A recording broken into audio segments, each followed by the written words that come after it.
요즘에 이제 그 검사들 보면 뭐 소환 받기 전에 뭐 휴대폰 잃어버렸다 그러고 아이폰 비밀번호를 안 풀고 막 이게 마치 유행처럼 됐잖아. 그래서 내가 자기 방어를 하는 방식은 어느 정도 법에서 보장을 하고 있단 말이지. 그 정경심 교수도 나는 그 선에서 있었던 일이라고 생각을 해.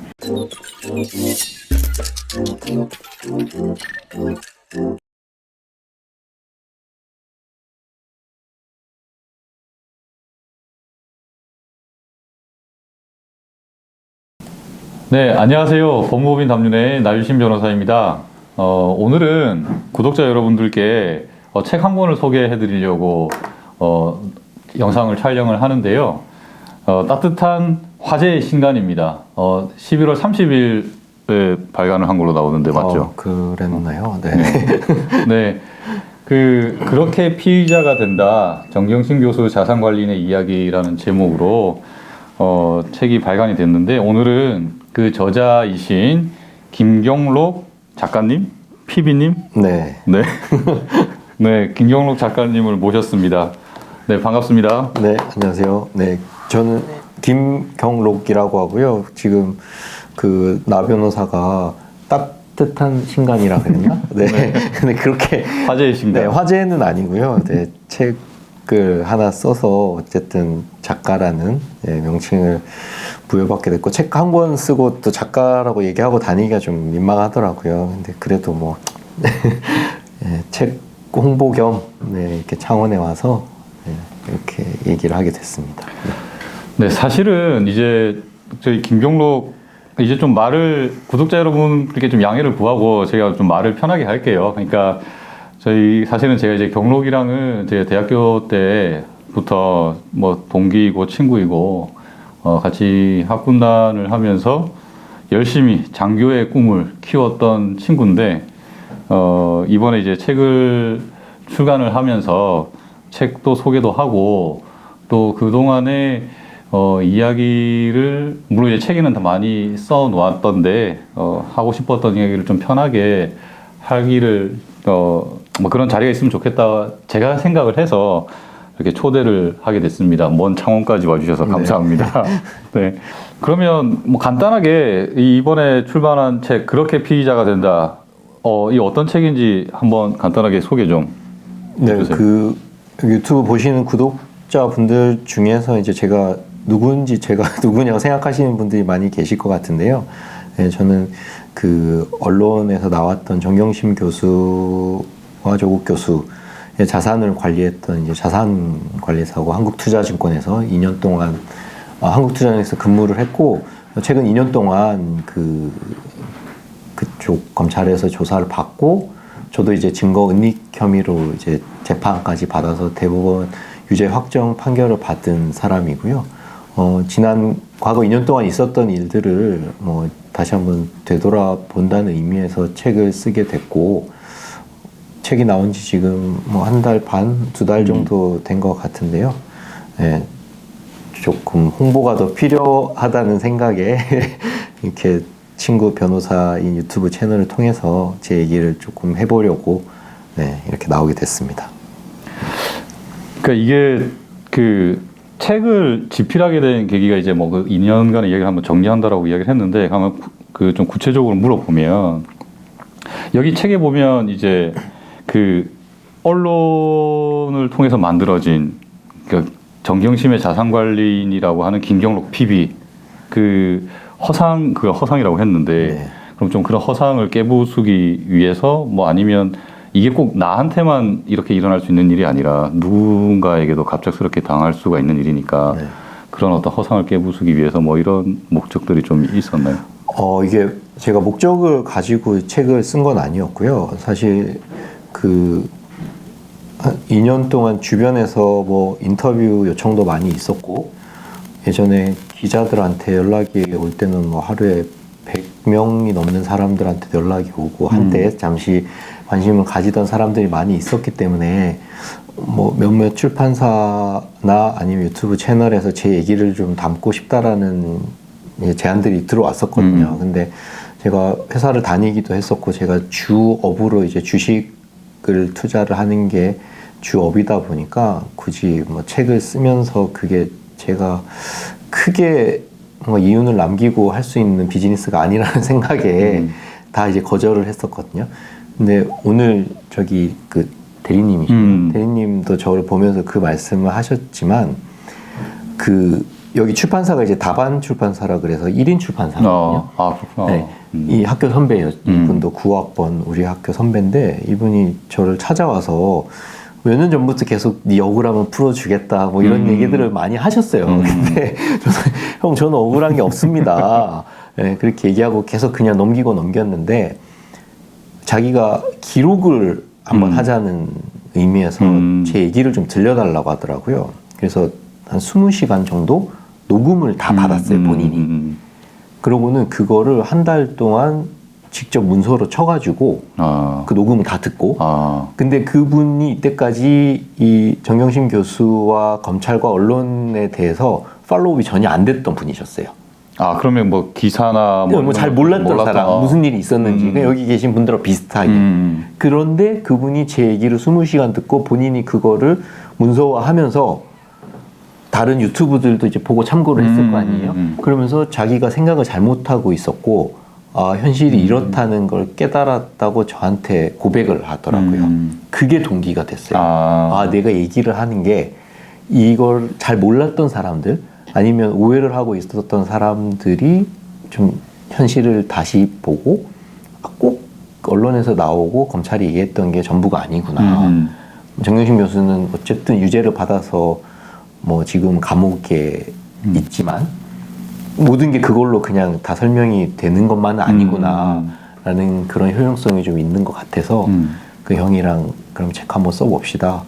그래서 둘이서 이제 책을 쓰게 된 거죠. 네. 그러니까 이게 사실은 조심스러운 질문이기도 하고 사실 많은 분들이 궁금해하실 것 같은 질문이긴 한데 네. 그러면 제가 원래 사실 친구기도 하고 그러니까 원래 되게 말 편하게 하거든요. 이야기를. 그러니까 좀 말 편하게 한번 물어볼게.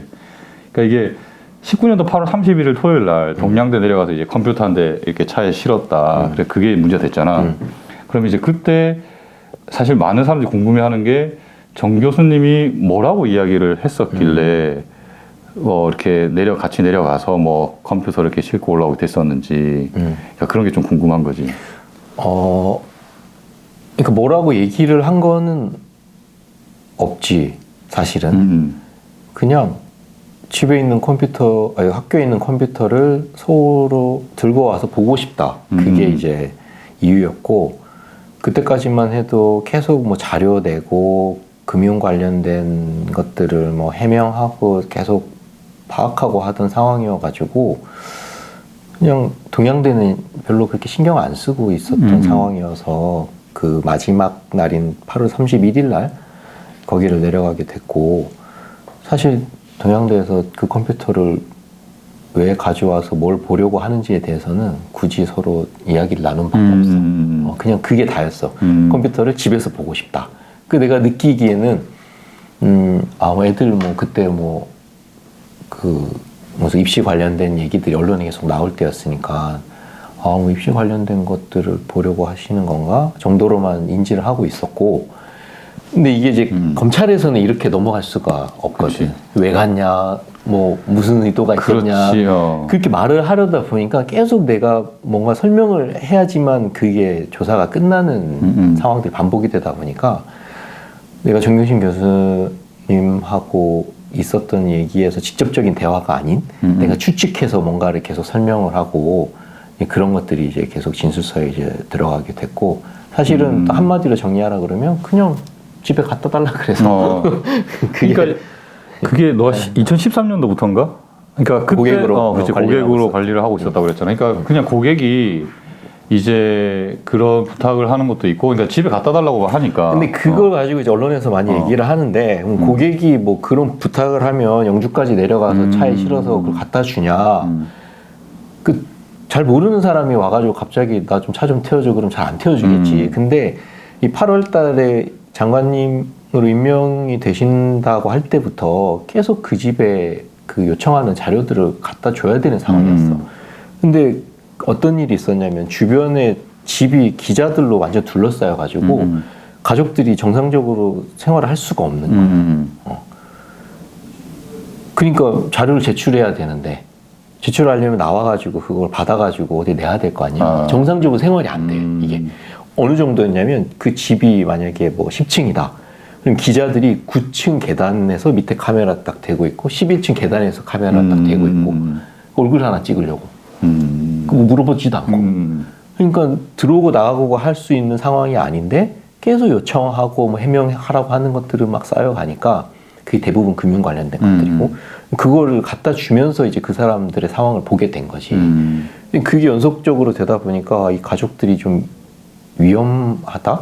근데 너무 언론에 상황이 너무 위험하다라는 느낌을 받았고 그런 상황에서 교수님이 동양대를 내려가야 된다라고 나한테 말씀을 하셨는데 그냥 혼자 내려가게 하면 안 되겠다는 생각이 그냥 들었어. 그러면 손님이라서 뭐 그럴 수도 있고 여러 가지 이유들이 있겠지만 그냥 내가 그걸 결정했던 가장 큰 이유는 뭐 그 사람이 고액이라서 뭐 이런 걸 다 떠나가지고 그냥 혼자 저 사람을 동양대학교 내려가게 하면 뭔가 무슨 일이 발생될 수도 있겠구나. 그때만 해도 거의 몸무게가 15kg 정도 빠진 상태였고 한 달 동안 거의 같이 있었는데 뭘 먹는 걸 본 적이 없어. 단 한 번도.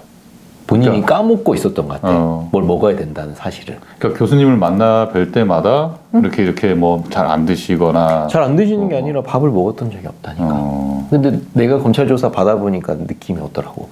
나도 5일째 되는 날 밥을 안 먹었다는 걸 처음 인지를 했거든. 너무 정신이 나가 있으니까. 아니, 그러니까 왜냐면 이게 사실은 그냥 이거를 일반인들이나 이렇게 이제 언론에서 볼 때는 아니 뭘 그 밥을 또 안 먹고 뭐 그렇게 하느냐 생각할 수가 있는데 사실 우리도 그렇거든. 그러니까 변호사 일을 하는 게 다른 사람의 어떤 문제를 대신 해결해 주는 거잖아. 근데 그 문제가 뭔가 좀 해결하기 복잡하고 신경 쓸 게 많으면 사실 나도 그 서류 다 쓸 때까지 밥을 안 먹거든. 그러다 보면 어느 날 보면 하루 이틀 밥을 안 먹을 때도 있어요. 있지. 근데 그걸 잘 모르는 거야. 그러니까 그 생리를. 그래서 이걸 뭘로 비유를 해서 남들한테 설명을 해야 될지 적절한 비유는 없는데 내 눈앞에 호랑이가 있다. 그러면 나는 지금 모든 내 감각을 내가 여기서 살아나가는 데에만 집중을 하게 돼 있다 보니까 뭐 졸리고 배고프고 하는 그런 본능들이 약간 뒤로 밀리는 그런 느낌이더라고. 그래서 거의 막 나도 한 달 동안 조사 받으면서 평생 다이어트를 못할 거라고 생각하고 살았는데 의도치 않게 한 달 동안 거의 몸무게가 10몇 킬로가 빠져가지고 20살 이후로 60대까지 몸무게가 내려갔던 적은 처음이었다. 그러니까 그게 아마 딱 나의 상황을 설명할 수 있는. 그러니까 너도 이제 그걸 경험을 했는데 이제 그 당시에는 언론에서도 이제 집중적으로 포화를 맞기도 하고 계속 취재 대상이 되고 하니까 그런 것도 있는데 당장 지금 내가 조사를 받으러 들어간다는 사실하고 그 검사들이 조성하는 분위기 그리고 내가 뭔가를 계속 얘기를 해야 된다라는 그런 긴장감들이 텐션을 엄청 높이는 거였고 그때 막 주변에서 한민관이라고 막 그렇게 막 살 많이 빠져가지고 살 많이 빠져가지고 그러니까 옛날에 이제 한창 농구하고 그러니까 20살 때 뭐 이럴 때는 그때 우리가 원래 말랐으니까 그랬는데 이제 거의 그때처럼 살 많이 빠졌다는 거지. 그러니까 그게 너도 그런데 이제 예를 들면 아주 오랫동안 알고 지낸 그 고객분 뭐 그게 고객이어서 그렇든 아니면 오랫동안 이제 알고 지냈으니까 친분이 생겨서 그렇든 그런 교수님들도 그렇게 되시니까 그러니까 부탁을 하는데 사실은 그러니까 뭐 아예 생판 모르는 사람이 하는 그런 것도 있고 그분들이 부탁할 데가 없었어. 내가 지켜보기에는 주변에서 그런 일을 딱 당하니까 주변 사람들이 아예 나도 뭐 그랬지만 나도 막 검찰 조사 받는다는 뉴스 나가기 시작하니까 주변 사람들이 연락을 안 받더라고. 그러면서 자연스럽게 주변이 떨어져 나가는데 나는 어떻게든 이제 업무적으로 계속 출입을 해야 되는 상황이어서 그래서 그분들한테 뭐 식사도 갖다 준 적도 있고 뭐 다른 서류를 전달한 적도 있고 근데 그렇게 하다 보니까 이제 동양대 내려가게 된 거지. 근데 거기서 그럼 저는 못 가겠습니다 이렇게 말을 하기가 쉽지가 않더라고. 사실은 물론 이제 그렇게 했으면 지금 이제 뭐 이런 책도 안 됐을 거고 뭐 이렇게까지 안 왔겠지만 근데 사실은 사람들이 그 전체적인 맥락을 이해를 사실은 안 해주잖아. 그런 그러니까, 것도 있고 이게 그냥 일상이잖아 어떻게 보면 이게 좀 특별한 일상이긴 하는데 그걸 우리가 평소에 법리적으로 생각해 보지 않는 거야. 그게 제일 핵심인 거야. 내가 하는 행동이 어떻게 보면 그게 뭐 언론에 나가고 글로 나갔을 때는 뭐 PB가 저렇게까지 하냐라고 말은 할 수는 있지만 내가 그 상황에서 경험을 했을 때는 크게 뭐 그런 이질감을 느낄 만한 그런 일들은 아니었거든. 옆에서 도와주고 도와주다 보니까 운전해서 동해까지 가고 한 건데 근데 그 순간에서 이게 내가 법적으로 뭔가 문제가 있을 것이다 이런 생각들을 우리가 일반적으로 안 하고 살잖아. 그렇지. 일단은 당장 내 일도 그러니까 나의 직접적인 일도 아니고 그러니까 그래서 내가 농담으로 그런 얘기도 했었어. 동생이 이제 변호사여가지고 동생이 이제 뭐 하냐 그래가지고 이제 뭐 이런 일 하고 있다 그랬더니만 나보고 위험하니까 나오라고 그러더라고. 그 집에 있지 말고.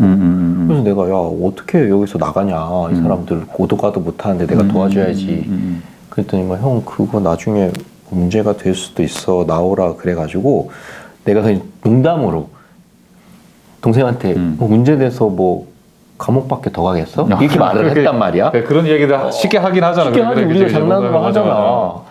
근데 나중에 검찰에 조사 들어가니까 검사가 감옥 갈 생각하셨네요 이러더라고. 그게 법리적으로는 엄청나게 내가 뭔가 다 계획하고 인지하고 있었던 게 돼버리더라고. 그게. 그러니까 나중에는 그런 것까지 하잖아. 예를 들면 뭐 그 판결을 보면 판사가 그것까지는 적극적으로 은닉하려고 한 건 아니라고 이유는 썼긴 썼더만 다만 이제 검사는 그렇게 주장을 했잖아. 그러니까 뭐 하드디스크를 아예 부셔버릴까요? 뭐 예를 들면 그런 이야기를 했다라는 게 오히려 너가 적극적으로 뭐 인멸하려고 했던 거 아니냐. 막 그렇게 주장을 하는 거잖아. 맞아. 그러니까 그냥 일상적으로 그냥 대화를 하다가 뭔가 이야기가 나왔을 때 그 하나하나 이제 꼬투리를 잡으니까 이게 그런 요즘에 이제 그 검사들 보면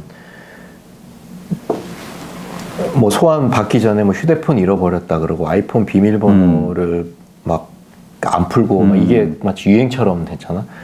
그래서 내가 자기 방어를 하는 방식은 어느 정도 법에서 보장을 하고 있단 말이지.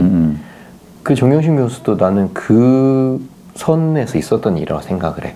사실 뭔가를 실제로 정말 없애고 만약에 내가 뭐 살인했는 도구가 있어. 그럼 그게 딱 특정이 돼서 그걸 없애는 행위랑 무슨 일이 있을지는 모르겠는데 내가 나를 방어를 해야 되겠다는 생각에서 자기 증거를 자기가 지키려고 했던 거하고는 좀 구분이 돼야 된다고 생각은 하는데 근데 그거를 이제 본인이 했으면 사실은 크게 뭐 비난은 받았겠지만 뭐 형사처벌 대상이 아니니까 형사처벌 대상은 아니었을 텐데 본인이 할 수 없는 상황이었고 본인도 그거를 법리적으로 제대로 이해를 못하고 있다 보니까 그걸 나한테 맡기게 되는 상황이 우리가 이제 형사처벌을 받게 되는 그런 결과로 이제 나오게 된 것이.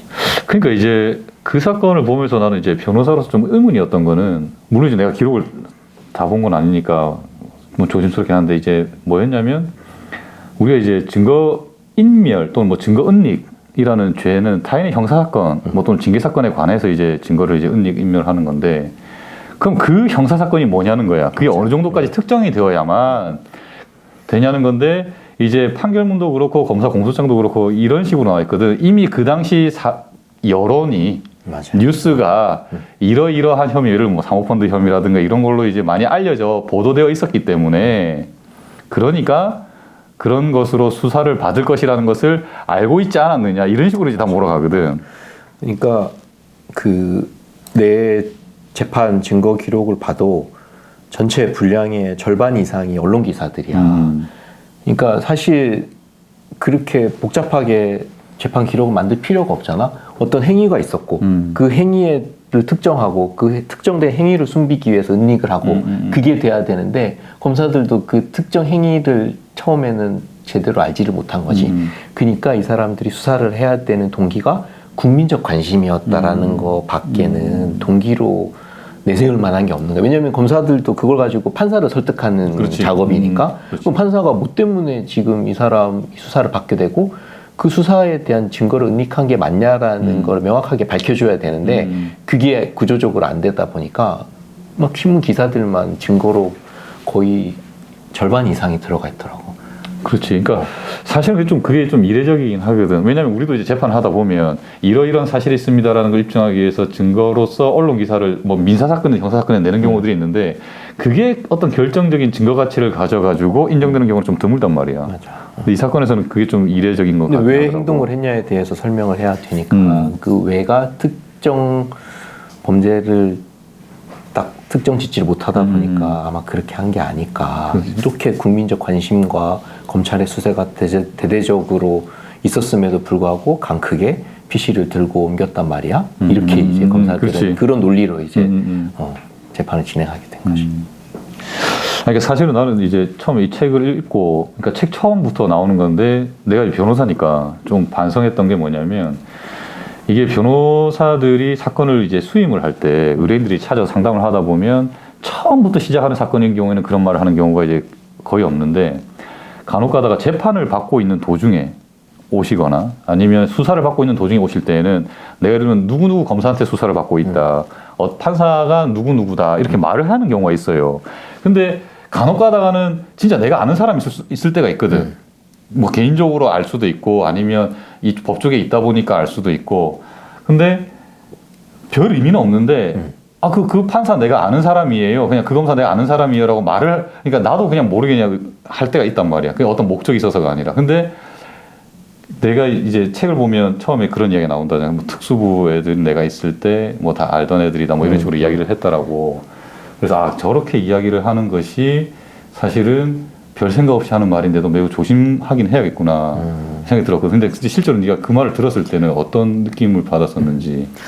그러니까 이게 어떻게 보면 이제 변호사들도 일종의 세일즈인데 우리가 소비자로 봤을 때 내 비용의 많은 부분은 일단은 그 정관이라고 하는데 쓰는 게 현실이라고 생각을 해.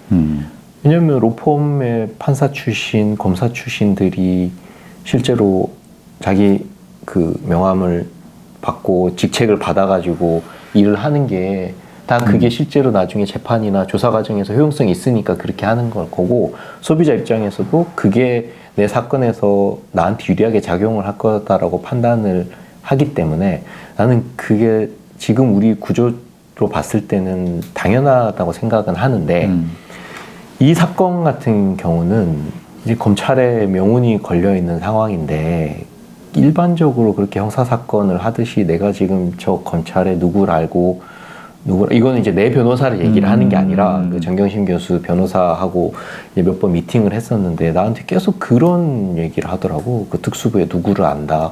내가 특수부에서 뭐 얼마나 있었다. 이런 얘기를 하는데 지금 그런 인맥 가지고 이 사건을 해결하려고 생각하는 건 좀 위험하다라고 그때는 생각을 하고 있었어. 왜냐면 검사들을 만나봐도 이 사람들은 아예 안면 몰수하겠더라고. 본인들의 지금 뭐 생존 여부를 걸고 시작한 수사라고 얘기를 하는데 선배고 후배고 예전에 친했다고 뭐 봐주겠냐 이거지. 그래서 그렇지. 그게 지금 이제 변호사인 너 입장에서는 그렇게 정관을 내세우는 게 아니면 친분을 내세우는 게 옳지 않다라고 생각하는 건 이제 도덕적으로 맞는 얘기긴 한데 실질적으로 현실은 그렇지 않고 근데 이 사건에서는 그런 게 아예 통하지도 않는 사건이었을 거라고 생각을 했는데 오히려 그 사건에서는 이제 자기 인맥을 뭔가 얘기를 하려고 하는 게 약간 전문성이 부족하다라는 생각을 하게 만들었지. 그러니까 좀 더 이제 불안한 감을 그게 되게 불안했어. 왜냐면 그리고 이 변호사가 그때 이제 청와대에 있다가 이제 현업으로 나온 지 얼마 안 된 사람이어가지고 그래서 좀 감이 없나 이런 생각도 좀 했고 아니면 좀 사태 파악이 잘 안 됐거나 왜냐면 전적으로 지금 무죄를 주장해야 되는 입장인데 첨예하게 대립을 해야 되는 상황이잖아 검찰하고 변호사가. 그렇지. 근데 거기서 인맥이 과연 통할까? 그런 생각이 들더라고. 그렇지. 사실은 그게 아무리 친한 사람이라 하더라도 그러니까 그게 개인적으로 친분이 있다는 것과 구체적인 사건에 있어서 이 사건을 어떻게 좀 진행해 달라고 부탁을 하는 것은 이건 완전 별개의 문제이기 때문에 사실은 변호사 입장에서도 제일 조심스러운 건 뭐냐면 뭐 판사나 검사면 친구도 있단 말이야. 근데 얘네들한테도 절대로 내 구체적인 사건은 이야기를 안 하거든. 왜냐하면 그러니까 그 이야기를 하는 순간 이 친구에 대한 어떤 뭐랄까 내가 예의를 뭐 차리지 못하거나 또는 이 친구를 뭐 아주 뭐 함부로 대한 듯한 이 오해를 살 수가 있기 때문에 그래서 이제 그런 것들이 조심스럽긴 한데 한편으로는 일반 이제 우리 뭐 시민이나 일반인들 뭐 또는 대중의 입장에서 볼 때에는 또 한편 그런 걸 기대하는 분들도 있어요. 또 다 기대하겠지. 찾아오실 때 그런 것들도 있어요. 그러니까 그런 게 그러니까 이 책에서 첫 부분에서 그런 것들도 좀 지적을 한 게 아닌가 난 사실 좀 뜨끔하더라고. 근데 그렇게 해서 하지. 근데 그거는 사실 변호사들의 책임도 아니고 사회 구조적인 책임인 거라고 생각을 하고 그렇게 역사가 흘러왔잖아. 사실은 로펌에서 실제로 실무하는 사람들은 나중에 재판 갈 때 그 사람의 이름이 그렇지. 그 밑으로 들어가잖아. 그런 일들이 당연히 그렇지. 버젓이 벌어지고 있는데 뭐 특정인만을 비난할 수는 없는 거고 그게 사실 그렇게 되면 안 되는데 그러니까 사실은 이제 법률신문이라든가 뭐 이렇게 신문을 보면 이제 법조 선배님들이 개업을 했다라고 이 광고를 내요. 근데 그런 거 보면 이제 어디 다 높은 직급에 있던 분들이 나와서 이제 어디 법인 들어갔다 이런 광고를 하거든. 그것도 진짜 웃겨. 왜 법조인들은 출신 학교 몇 기 그거를 실시간으로 조회할 수 있냐 이거야. 그거를 조회하게 만들었다는 것 자체가 그거를 보고 영향을 받는다는 거 아닌가? 사실은 그렇지. 그러니까 이게 요새는 이제 그게 인터넷이나 어플로 조회가 되는 건데 물론 이제 회원가입을 해야 되지만 나도 몰랐는데 변호사가 되고 보니까 옛날에 책자가 이제 뚜껑 있는 거야. 법조인 명록 이만한 두꺼운 책자가 있는 거야. 그럼 이제 그걸 펴서 보시는 분들이 계시더라고. 근데 처음에는 일반적인 민사 사건에서는 그런 게 큰 의미는 없을 것 같고 왜냐면 그 한 편을 들어주면 상대편이 피해 본 사람이 방탄 생기기 때문에 그럴 수는 없는데 형사 사건에서는 조금 예를 들면 이만큼 처벌할 거를 조금 좀 덜 처벌한다든가 뭐 절차적으로 편의를 봐주거나 형사 사건에서 검찰하고 관계가 있는 거는 아예 그냥 기소를 안 한다, 기소한다 이거 두 개밖에 없는 거잖아. 걔네들 입장에서는. 그렇죠. 그렇긴 하죠.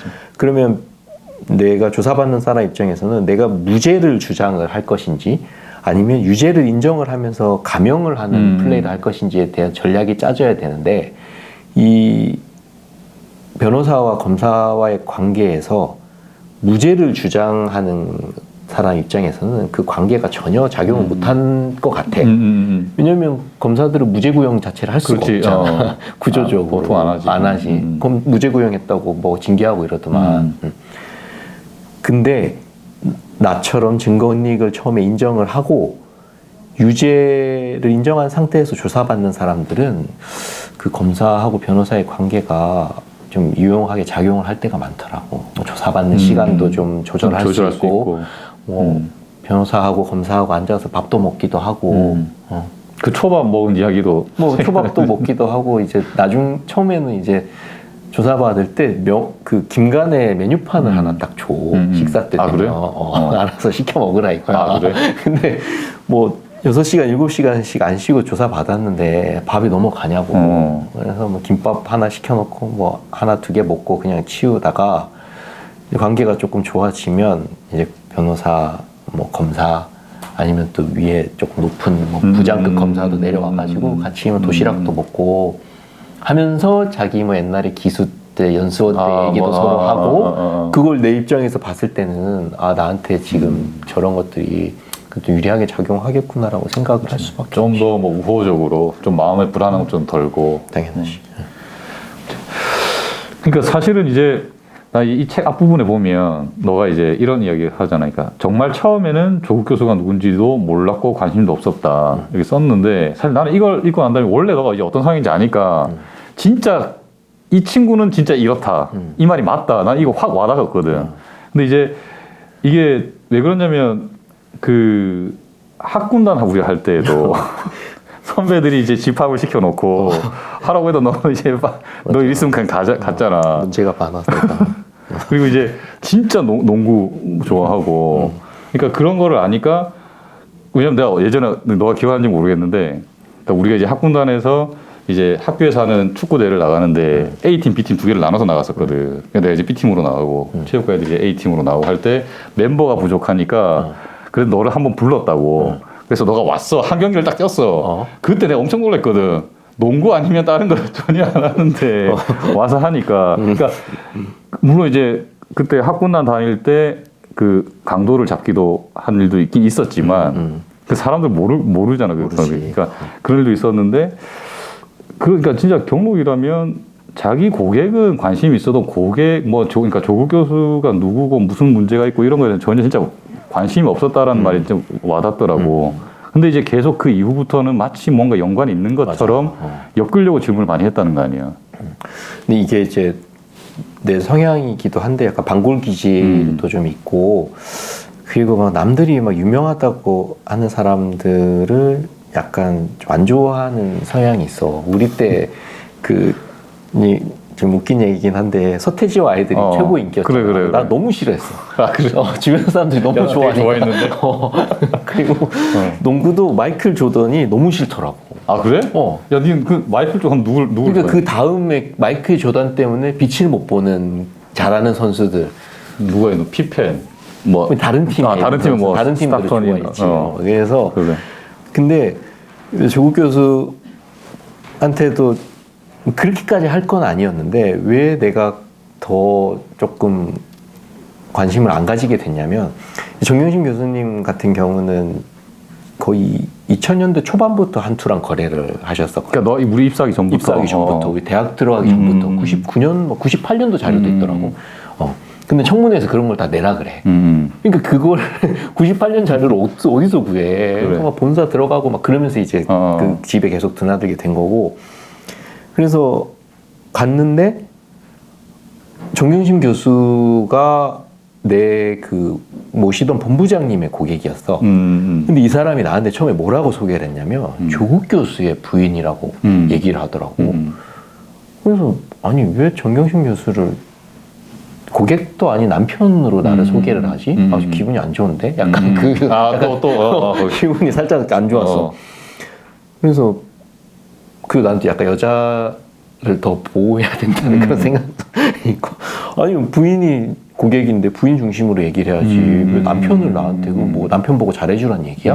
약간 이렇게 약간 삐딱하게 생각을 했는데 그 사람뿐만이 아니라 그 사람이 소개해주는 모든 사람들이 그렇게 나한테 얘기를 하는 거야. 다 조국 교수의 부인이다.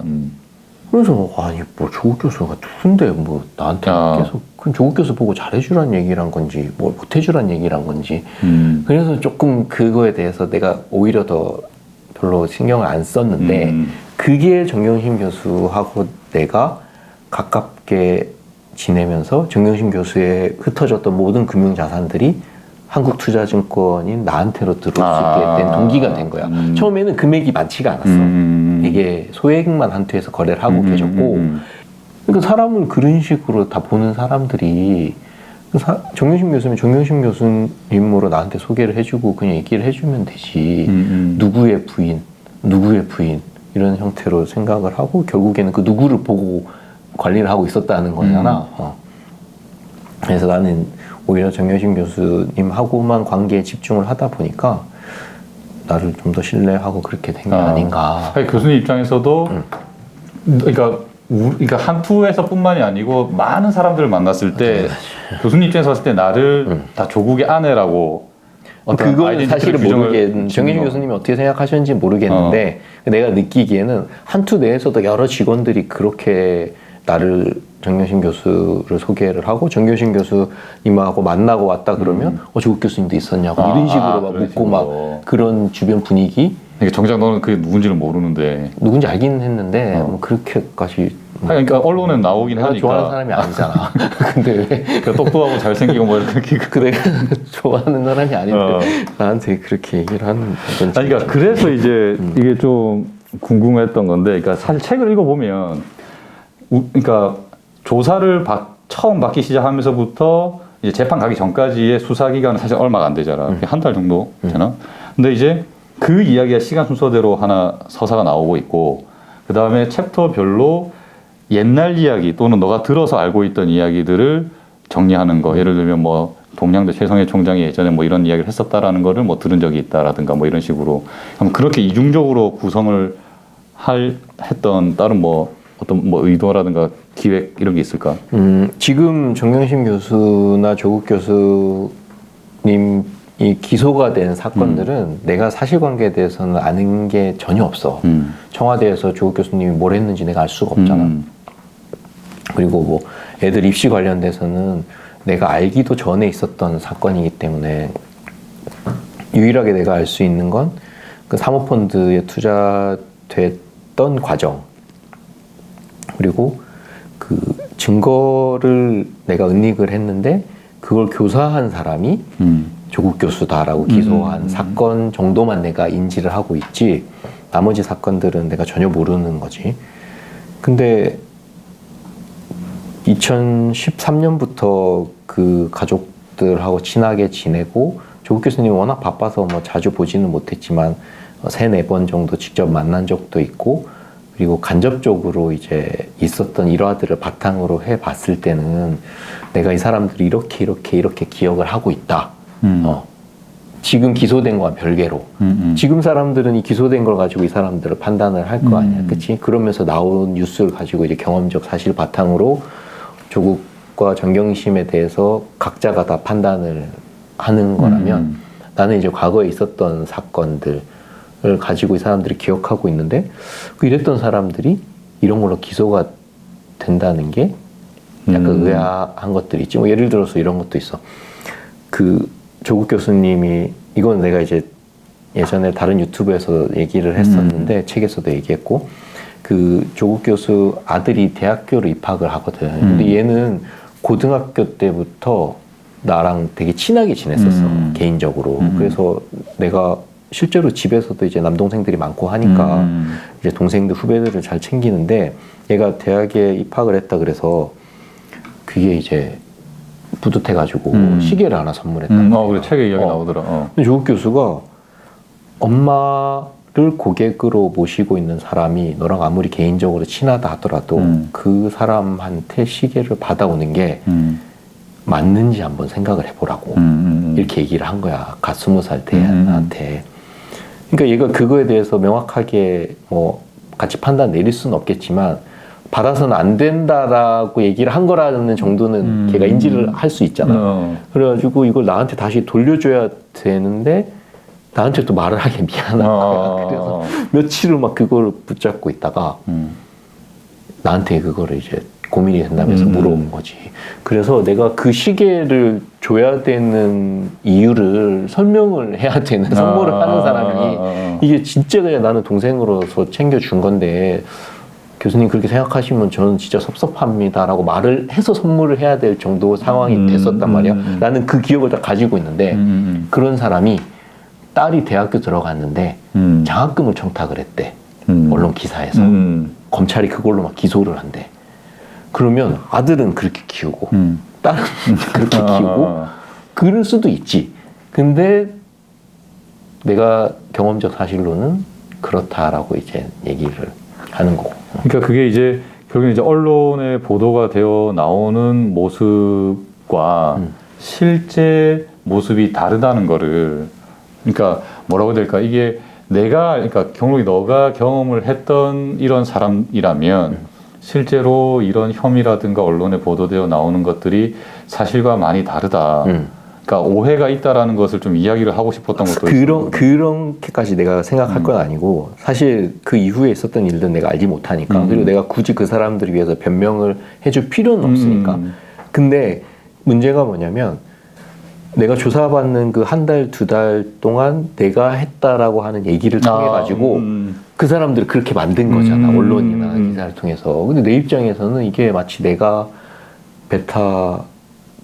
뱉은 쓰레기 같은 느낌이 드는 거야. 이게 내가 한 말 같기도 하고 안 한 말 같기도 한 것들을 검찰이 언론에 흘려가지고 그걸로 그 사람들을 막 일반 국민들이 재단하게 만들어 버리니까 나는 내가 마치 다른 사람을 괴롭힌 것 같은 그런 느낌을 받았기 때문에 이게 뭐 내가 그 사람들 변명해주고 이게 목적은 아니고 그러니까 너가 했던 말이 실제로는 그렇게 말을 한 게 아닌데 언론에 다르게 나오니까 그러니까 예를 들면 그러니까 이런 거 있잖아. 왜 그 뭐였지? 그러니까 최성해 총장이 정경심 교수의 뭐 집까지 쫓아가서 뭐 이야기를 한 게 있었다라는 거를 너가 이야기를 했더니 나중에 조국 교수가 조국 교수가 너네 집에 쫓아왔다라는 것으로 와전돼가지고 근데 그게 그렇게 와전됐는지 어땠는지는 모르겠지만 내가 한 2시간 전에 KBS 가서 쫓아왔다라는 말을 했는데 그 쫓아왔다라는 말이 주어 목적어가 바뀌어가지고 그런 식으로. 검찰 모니터에 딱 있는 거야. 그리고 내 입장에서는 당연히 내 얘기가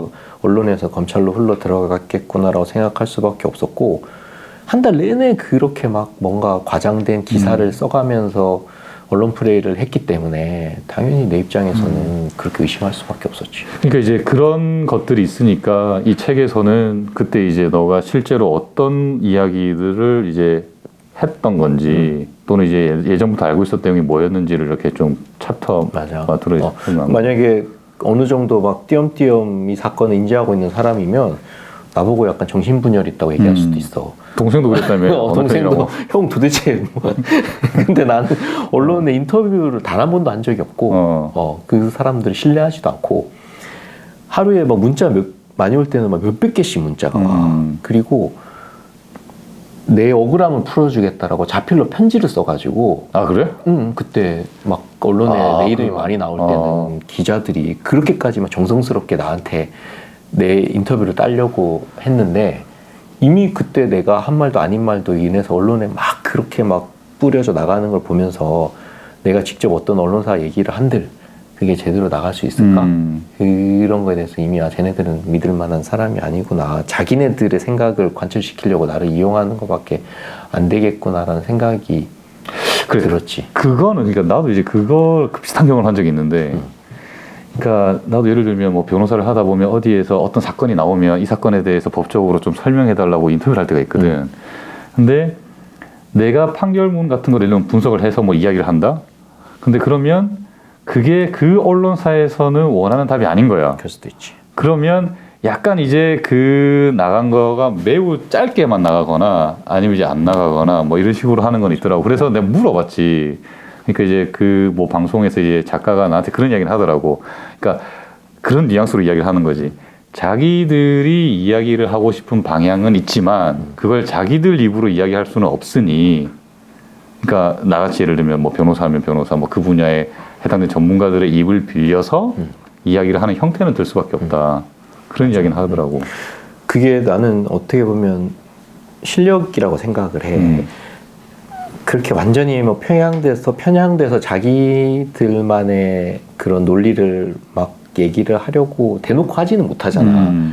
그게 본인이 그냥 인지하고 있는 사실인 거야. 그 정도 수준이. 아니 아침마다 10시만 되면 억울함을 풀어주겠다고 무슨 내가 뭐 억울한데 난 억울하지 않은데 억울함을 풀어주겠다고 기자들한테 아침부터 문자 막 난리가 아니야. 그러면 그것도 자기네들이 억울함도 자기네들이 다 자기만의 억울함들이 있어. 뭐 검찰이 억울함을 풀어주겠다는 사람도 있고 정경심 교수한테서 억울하게 너가 지금 정경심 교수가 너를 공격하고 있으니까 너 그걸 억울함 풀어주겠다는 사람도 있고 뭐 일이 이상하게 꼬인다는 사람도 있고 다 각자만의 생각을 가지고 내가 억울하다라고 생각을 하고 그냥 접근해 오는 거야. 그럼 그 사람들 만나서 내가 얘기한들 내 얘기가 제대로 전해질까 이렇게 생각을 하고 아예 접근 안 했던 것이. 근데 이제 그러다가 이제 KBS 근데 엄청난 기사들은 매일 쏟아져 나왔잖아. 그러니까 그거에 대한 책임감이나 뭐 죄책감 이런 거는 이제 아직까지도 있고 그걸 책으로 통해서 좀 풀어보자 그렇게 생각을 하고 이제 책을 쓰게 된 거야. 그러니까 이제 그런 거지. 그러니까 책 내용 중에 보면, 그러니까 너가 이제 검사들 만날 때마다 들었던 이야기 중에 이게 본인들의 인생을 걸고 시작한 수사다 이런 말을 좀 많이 들었다라고 했는데. 그래서 너가 이제 그럼 도대체 왜 그래야 되냐 이런 의미 들었다고 했잖아. 그러면 결국에는 이제 지금 이제 조사를 다 받고 재판까지 다 끝난 이 시점에서 와서 봤을 때, 그러니까 뭐 왜 그랬다라고 그러니까 생각. 내가 검찰 조사 받을 때 이제 언론에 하나 나갔던 얘기가 있는데 그 윤석열한테 배신당했다. 뭐 그 얘기를 이제 검찰이 엄청 이게 마치 범행의 동기인 것처럼 배신당했으니까 걔네들하고 싸우려고 증거 은닉한 거 아니냐 이렇게 이제 얘기를 하거든. 근데 사실은 이게 결국에는 싸움이라고 생각을 해. 내가 봤을 때는. 왜냐하면 조국 교수, 정경심 교수가 현행범으로 체포된 것도 아니고 과거에 있었던 일을 가지고 이걸 이슈화 시켜서 지금 그거를 법적으로 처벌하려고 하는 거잖아. 근데 그 동기가 뭐냐 이거지. 그러면 검찰이라는 조직이 법무부 장관 후보하고 싸움을 하는 건데 그 내 입장에서는 당연히 검찰하고 싸운다는 느낌을 받았을 테고 검찰 조직 내에 있는 사람들은 그 조직 안에서 우리 조직과 뭐 정부 아니면 우리 조직과 조국 교수와 싸우고 있다라고 생각을 했고 결국 그런 정치적인 싸움에서 그 도구로 이용된 그 밑에 있는 사람들은 항상 희생이 되었었잖아. 승자는 한 명밖에 없잖아. 지금도 사실 검찰들 막 어디 다 발령 나고 막 한직으로 그치. 가고 막 그렇게 되고 윤석열 총장만 지금 대선 후보 나가고 그렇게 되는 상황이 지금 우리 이 순간에도 역사적으로 증명이 되고 있잖아. 그러니까 그걸 인지를 하고 있어서 나한테 그런 얘기를 했던 것 같아. 이 수사가 어떻게 되던 간에. 근데 그러다 보니까 어떻게든 조국 교수를 유죄로 만들어서 감옥에 보냈어야 됐었겠지. 싸움이니까 이기려면. 그래서 그렇게 막 수십 군데 수백 군데 압수수색하고 좀 너무 과할 정도로. 그러니까 나는 이제 책을 보면서 이제 놀랬던 건 뭐였냐면, 그러니까 너가 이제 했다라고 하는 행위니까 김경록 개인이 해서 처벌받을 만한 행위는 결국에는 이제 증거 은닉 그건데, 그럼 그거와 관련해서 수사를 하면 되지. 왜냐면 근데 되게 뭐 한 150시간 이렇게 뭐 10월 동안 조사받고 막 이랬잖아.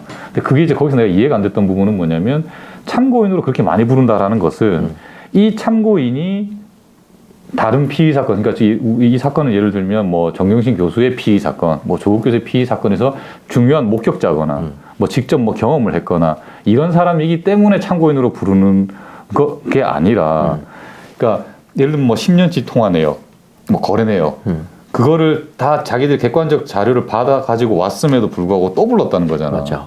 근데 사실은 그렇게 할 이유는 나는 없었다고 생각을 하긴 하거든. 나는 이거를 좀 데이터로 과학적으로 얘기를 해보고 싶어.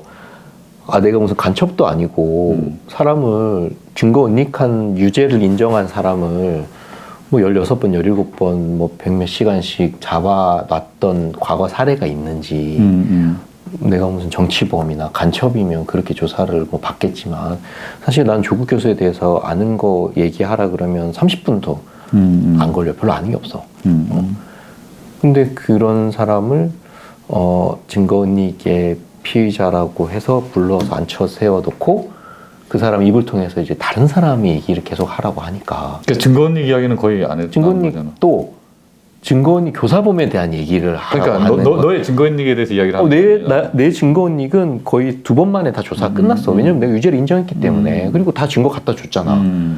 어떻게 그거를 내가 가지고 있게 됐고 그거에서 아무것도 손댄 게 없고 그대로 다 제출을 했단 말이야. 그치, 그건 나중에 다 판결까지 가서 확인됐지. 그래서 내가 초밥까지 얻어먹었어. 그 뭐 3만 원짜리 초밥까지. 그런데 보통 그렇게 유죄를 인정한 증거은닉범을 몇 번을 수사를 하는 게 과거의 선례이며.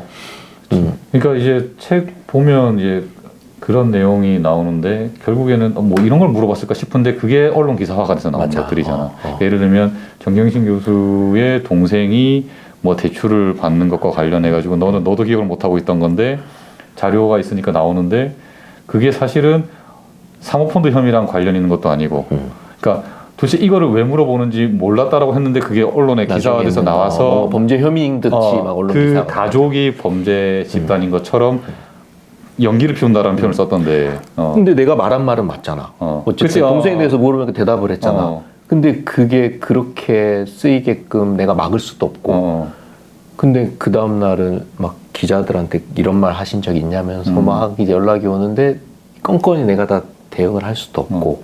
그렇다고. 근데 이제 너가 이제 만약 그게 만약에 내 혐의랑 상관도 없고 내가 잘 모르는 내용인데 그러니까 나는 진술을 하지 않겠다라고 했다면 이게 또 수사에 제대로 응하지 않고 또 뭔가 꿍꿍이가 있다라는 이유로 맞아. 구속시킬 수 있다라는 위협감이 계속 들었다는 거 아니에요? 당연히 그 사람들은 내가 여기 쳐다보잖아.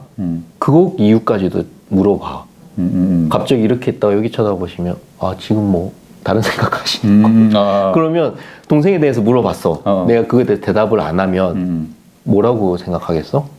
얘가 숨기고 말을 안 하는 거라고 생각을 해. 몰라서 안 하는 건데. 아니, 실제로 근데 나도 예전에 그런 경우 있었어요. 그러니까 우리 그 그러니까 피고인 중에 검찰에 가서 조사받을 때 얘가 이제 일을 하다가 나온 거야. 회사에다 안 알리고. 그러니까 실무자가 계속 얘가 없으니까 이거 어떻게 처리해야 돼, 저떻게 처리해야 돼 계속 카카오톡으로 물어보고 했거든. 근데 이제 조사받는데 핸드폰 한다고. 그럴 수도 있지.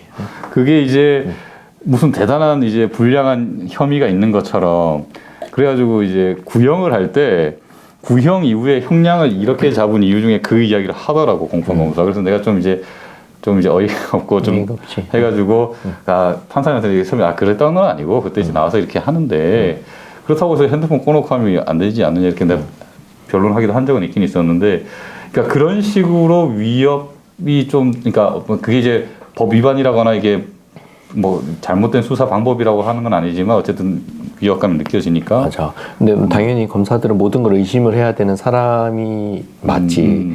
맞고 당연히 내 말에 설득이 돼서도 안 돼.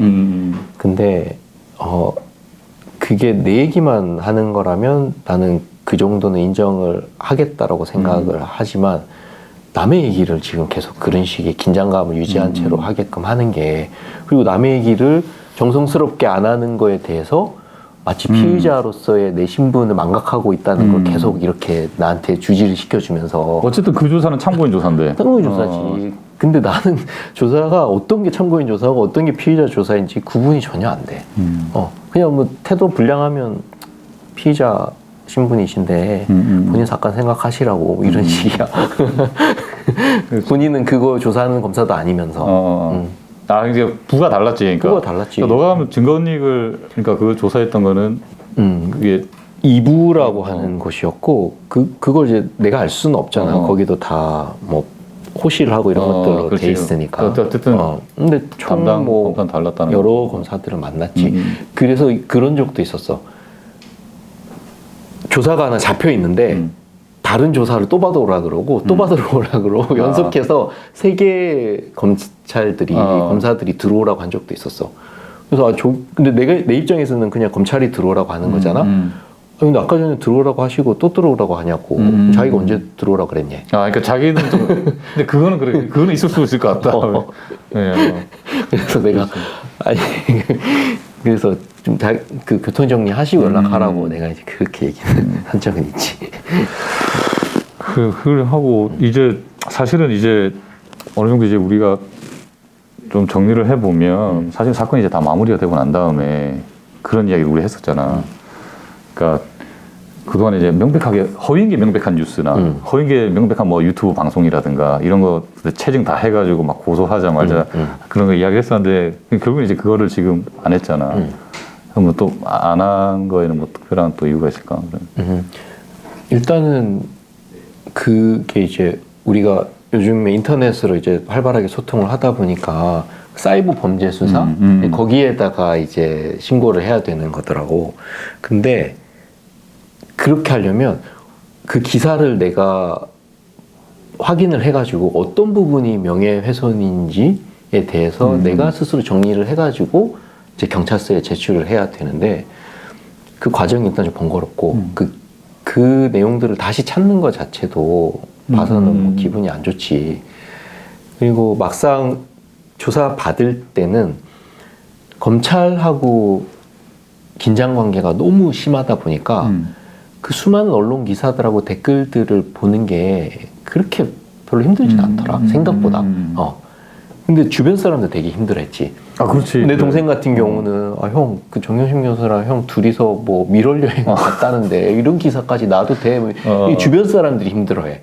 근데 막상 나는 그거에 힘들어 버려서 에너지를 소비하면 검찰 조사 가가지고는 또 엉뚱한 에너지 낭비하는 그 남은 에너지 가지고 해야 된다는 생각에 어차피 그런 건 다 허위인데 가짜 허위기도 하고 그 사람들이 뭐 알고 얘기하고 그러니까. 있어. 그냥 자기네들이 대충 느끼는 대로 뭐 기사 몇 개 보고 자기네들 말하고 싶은 대로 떠드는 건데 그래서 크게 영향을 안 받았거든. 기분도 별로 안 나빴어. 니들이 뭐 나 아냐? 약간 이런 느낌으로 그냥 넘겼었는데 근데 실제 그때 그렇게 느꼈던 사람들을 또 고소를 한다는 게 진짜 내가 막 그때 되게 힘들고 명예훼손으로 막 밤잠 못 자고 그랬으면 나쁜 놈들 이러고 뭐 고발하거나 고소하겠는데 에이 뭐 굳이 그렇게까지 할 거 있을까? 그냥 다른 일이나 하자.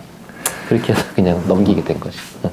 그 이제 거의 마지막 이제 질문을 해보면, 그러니까 책 마지막에 이렇게 이제, 그러니까 마지막에 최후 진술을 할 때 이렇게 했다고 했잖아. 그러니까 뭐 살면서 저에게 언론 개혁이나 검찰 개혁은 아무런 관심사가 되지 못했었습니다.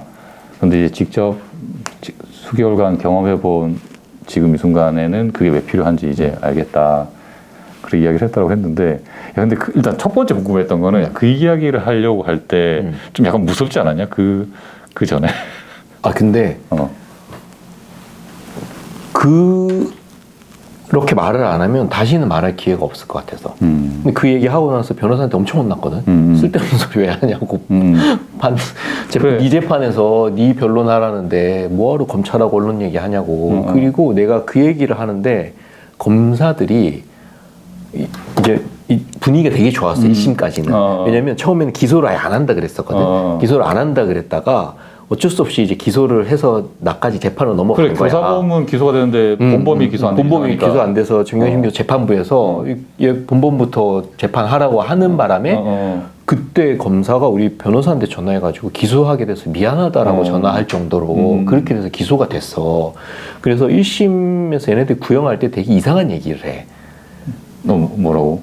문제가 되는 일은 맞는데 판사님 잘 좀 봐주세요. 이렇게 구형을 해. 그래서 내가 니네가 내 변호사야 싶을 정도로 죄를 지은 건 맞는데 잘 봐주세요라고 이런 논리로 얘기를 하더라고.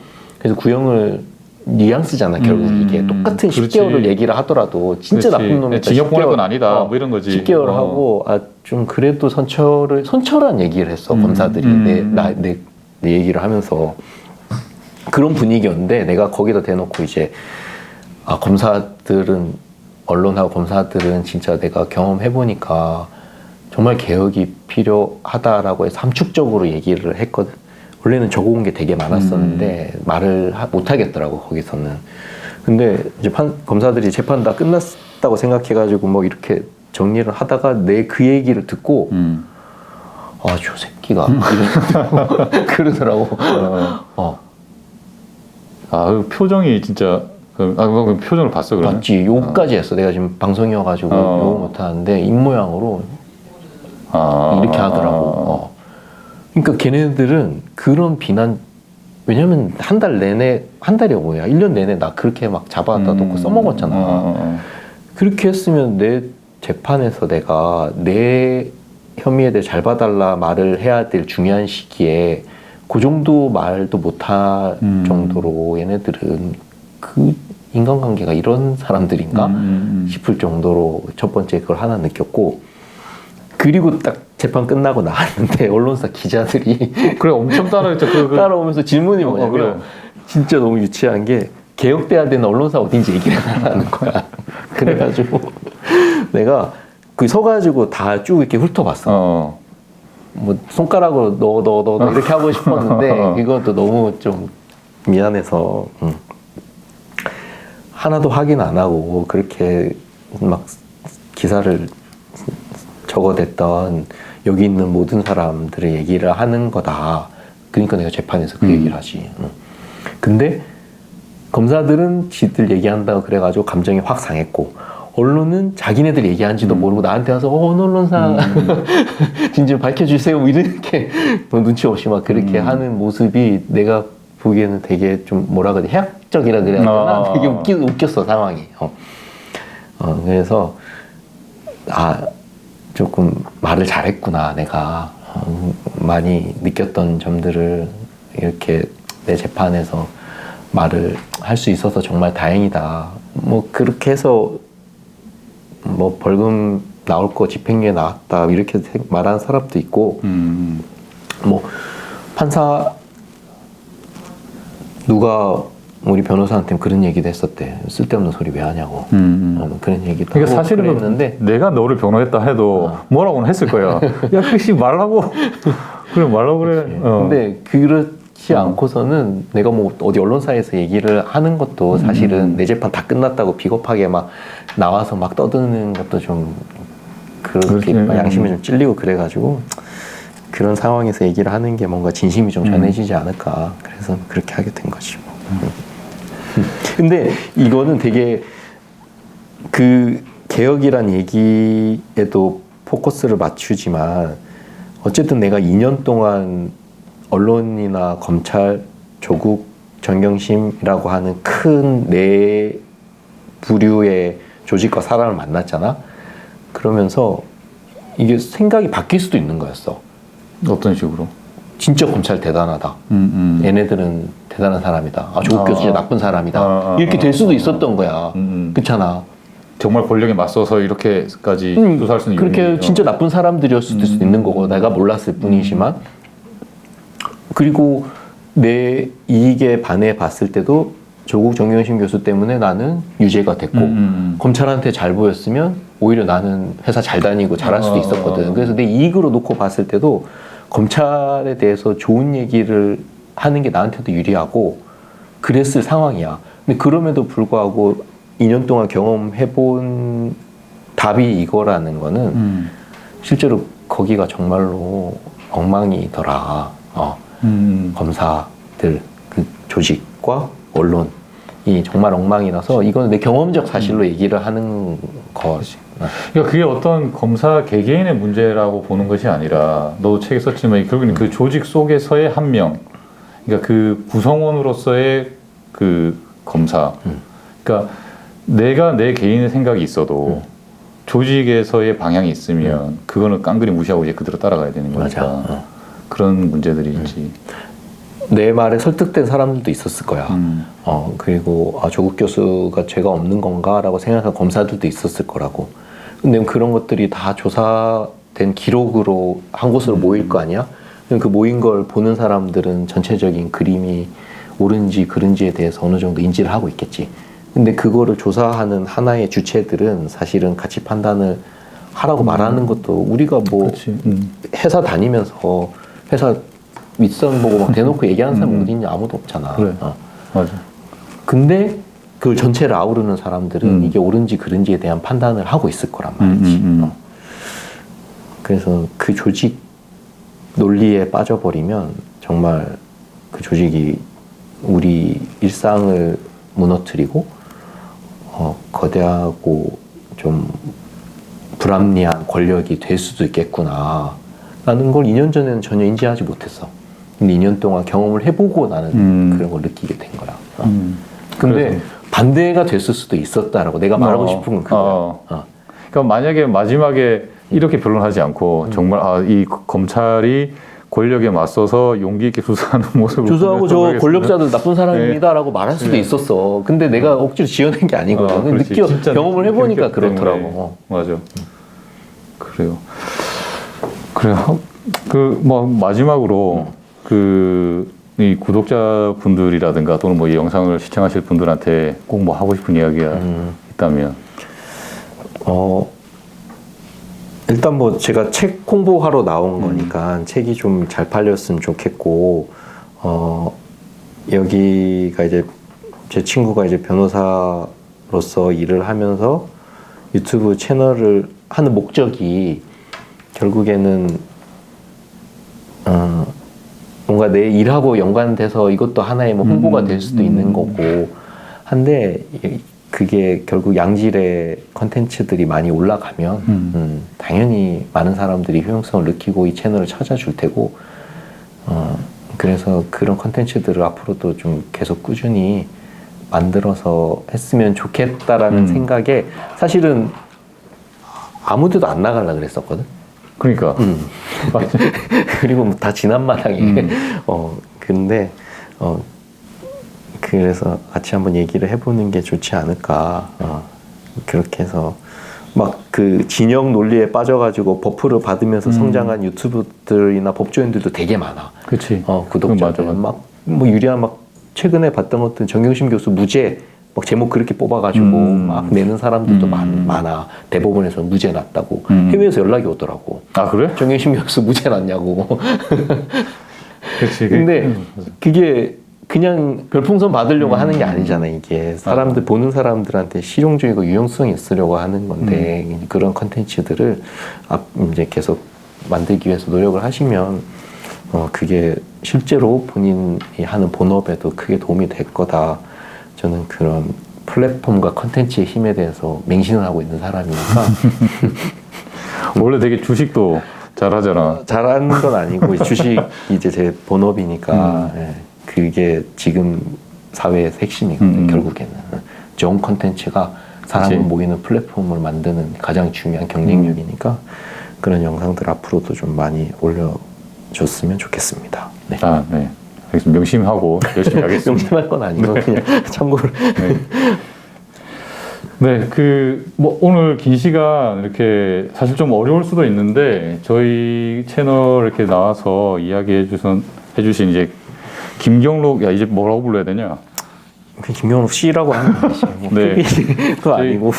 김경록 예비역 중위에게, 네, 감사의 말씀을 드리고, 사실 실제로 제가 이렇게 모시게 된 거는 정말 이제 뭐 좋아하는 친구이기도 하고, 또 사건이 나서 마음이 좀 많이 쓰이기도 했는데 많이 도와주지 못한 뭐 저 개인적으로 좀 미안함도 있었어요. 근데 이렇게 좀 이야기를 하면서 책 소개도 좀 하고 여러분들이 어떤 책을 접하실 때 좀 이렇게 너무 선입견 이렇게 빠지시지 않고 정말 담담하게 잘 써진 책이니까 읽어주시면 좋겠다 싶어가지고 이렇게 또 모시게 됐습니다. 아무튼 긴 시간 대담에 이렇게 나와주셔서 감사 말씀드리고요. 네, 오늘은 이것으로 이렇게 좀 김경록 씨와의 네, 이야기는 마무리를 하도록 하겠습니다. 네, 시청해주셔서 감사합니다.